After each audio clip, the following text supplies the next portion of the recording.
Hello and welcome to the Farming Today podcast with me, Charlotte Smith. In this episode, the Environment Secretary on water and England's farming roadmap. Farmers really are at the coalface here of that extreme weather. That's why we need a longer term shift to a more resilient farming system. Well, part of that resilient farming system will surely be soil, which is what we're talking about all this week. Maize has become a controversial crop in recent years, in part because of its potential to cause soil erosion. In Devon, an on-farm trial is underway to grow maize interspersed with strips of mixed plants, known as living mulch, in order to protect the soil. The trial's been funded by innovative farmers and the government's farming innovation programme, Adopt. Sarah Swadling visited Andy Gray's farm near Crediton to find out more. We're walking down through a field of what we call a living mulch. So we're growing clover and black medic as the mulch, which is basically just a continuous soil cover. And into it we've strip-tilled maize, which is the main crop. At our feet then, between the rows of maize, there are tufts of clover and another plant with a tiny little yellow flower. And to the untrained eye, it would look a little bit like you've got a very weedy field of maize. Absolutely. But this is entirely intentional. Why is that? So the purpose of a living mulch is to feed my soils all through the year in the sort of full regen type of way of thinking, where that soil biology has got this continuous flow of sugars and other food into it, which maintains my soil biology. The problem with maize is that, of course, you have bare soils in the spring when you establish it, which make them highly vulnerable to being washed away in thunderstorms. And also that soil biology is continuing to burn its way through the carbon in your soil and actually ultimately damage your soil structure through breaking down the bonds which hold all those particulates together. And potentially this field where we are could be quite vulnerable, couldn't it? Because we're on a slope, we're in the middle of Devon where it has been known to lash down with rain quite frequently. But you're hoping that this interplanting would help reduce some of that vulnerability. It absolutely will reduce that vulnerability, and it makes, in my mind, growing maize something which I'm happy to do, whereas growing maize without some form of soil cover, I'm not happy to do. How long have you been trying out this method? So we were lucky to have innovative farmers give us a field lab from about 5 years ago. And the joy with this sort of thing is that it gives us the opportunity to collaborate with scientists and at the same time just give things a go and see if they work. And funnily enough, it didn't work. The clover basically smothered the maize because we didn't destroy wide enough strips of the clover when we established the maize. So we then went on to apply for an Adopt trial, which allowed us to trial different strip-till cultivation techniques. And those different strip-till machines that we're using destroy the clover to an extent, but not all of it, out to a greater width, which gives that maize the longer opportunity to get going. And the idea is that the maize then will dominate the clover by nicking all the sunlight, and the clover then senesces and doesn't compete with the maize because the maize has dominated that canopy.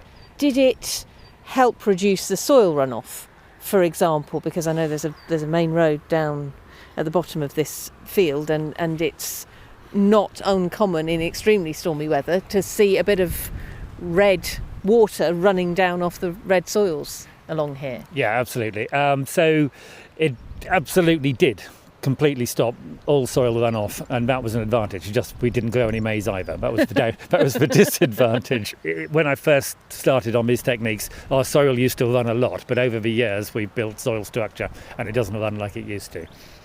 Has it worked better this time round? It's worked better, but I am alarmed by how much the clover has bounced back, and in fact I can see yellowing in my maize. So as a consequence, we're still learning, and every time we do this we learn more. Andy Gray there in Devon. We live in what might be called interesting times, from a changing climate to trade disputes, wars and fluctuating prices, all of which has an impact both on farming and food inflation. Well, at the regenerative farming event Groundswell this week, Professor Tim Benton, a long-standing researcher into food security, argued that global volatility means that the UK can't have a business-as-usual approach to growing food. He told me food production should be a priority. The issue of the world of, more or less permanent crisis that we're living in at the moment is that food price inflation, cost of living crises are permanently with us. And so whilst we're a rich nation, that doesn't mean that everybody can afford food, and food insecurity in the country is going up. But I'm slightly more worried about the notion of we will always be able to import food whenever we need it, even though it's going to cost us more money, as opposed to thinking about, well, what do we need to do to stimulate more production at home for consumption at home, and what are the implications of that? And that requires getting out of being totally driven by international market prices. How would we separate ourselves then for our prices being dominated by an international market, for instance on wheat?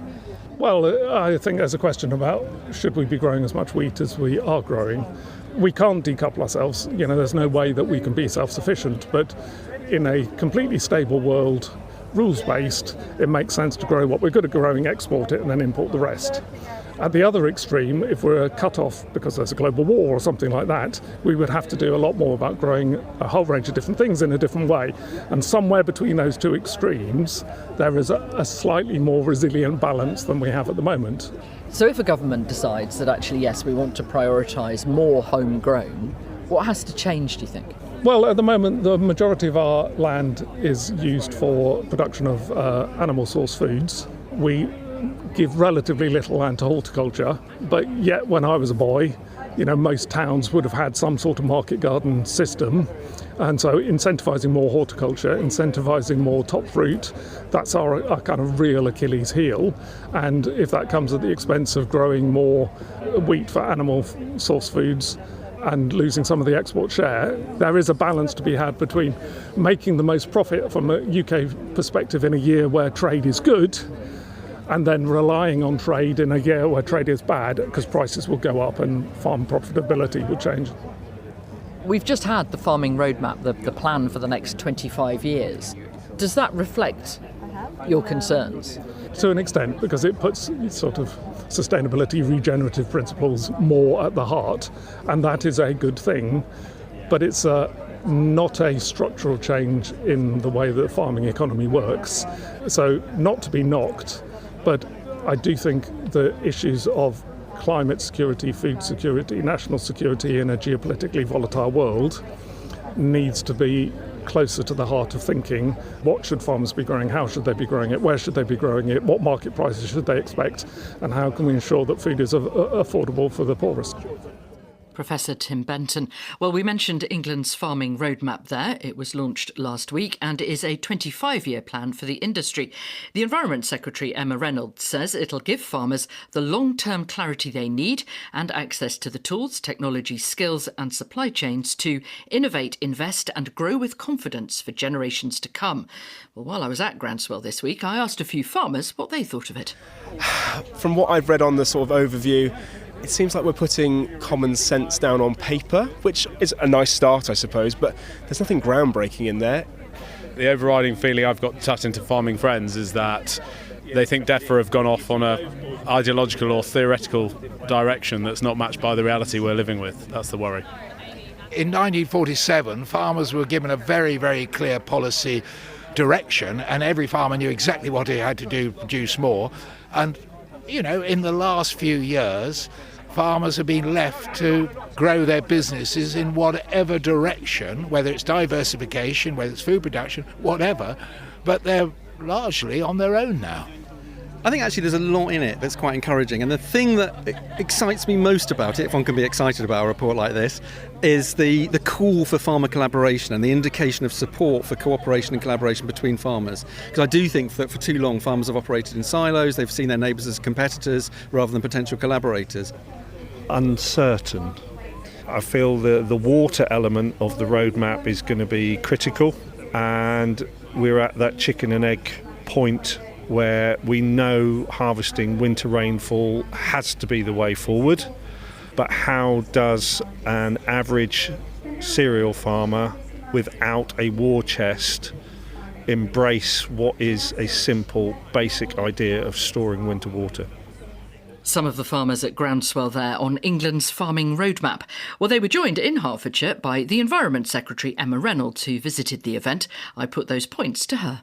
I'm really proud that we've set out a long-term vision It sits alongside some of the work that we are doing to take forward the recommendations of the BATA's profitability review and setting out sector growth plans for sectors such as horticulture and poultry. On that, we also heard from Professor Tim Benton. He's actually at Groundswell talking about farming in a volatile world and suggests that you really need to prioritise homegrown fruit and veg, which he argues that this government isn't really doing, that it's a chance missed. Well, as I said, the first initiative is to establish sector growth plans for horticulture and poultry. And we know that in horticulture, we are consuming less of our own domestically grown fruit and veg, and we know that there is great potential there. Let's talk briefly about SFI, the Sustainable Farming Incentive, which pays government money for the public goods that farmers provide. It opened very recently. 25% of the money has been allocated in the first few days. How many of the farmers applying does that represent? How many are likely to miss out? Well, we've got 2 windows. The first window opened on Tuesday for those farms that don't have existing agreements or small farms, and we'll be opening a second window in September. Or have you sort of calculated how many applicants you think probably won't make it? Because obviously it's a finite pot of money. That very much depends on the actions that they apply for, so that's very difficult to estimate. We are very closely monitoring the uptake of the scheme. I don't want to see any sudden unexpected closures so that we don't have a situation like we had last year. You've also announced today that instead of waiting to be asked, farmers can now express interest in the higher tier of countryside stewardship, another scheme which pays farmers for doing more for the environment.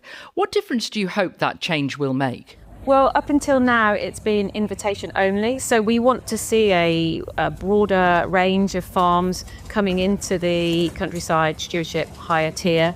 There'll be at least £50 million available for new agreements this year. And that's alongside making it easier and simpler for farmers to access this money.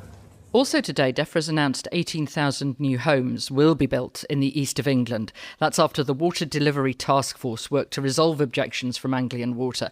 There's a lot of concern right now in that area because of pressure on water available for farming.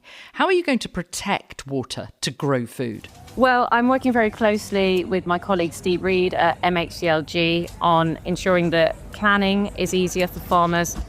For example, if they want to build on-farm reservoirs, it shouldn't be as difficult to apply for such things. And we're looking at what we can do more broadly with our water reform to ensure that we have better regional planning and better catchment level planning.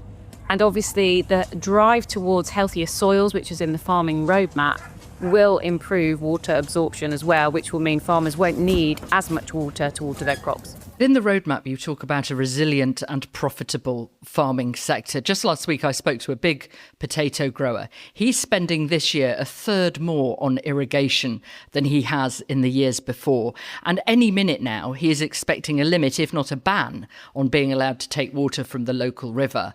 I'm not sure that he would feel that all this is going to help him be resilient and profitable. No, and my heart goes out to those farmers. We're having to contend with extreme heat in the last few weeks, and it looks like we've got some more to come. We'll work in partnership with the sector on these issues. You know, farmers really are at the coalface here of that extreme weather. That's why we need a longer term shift to a more resilient farming system as we set out in the roadmap. The Environment Secretary, Emma Reynolds. That's it from us. I'm Charlotte Smith. The producer is Rebecca Rooney, and Farming Today is a BBC Audio Bristol production.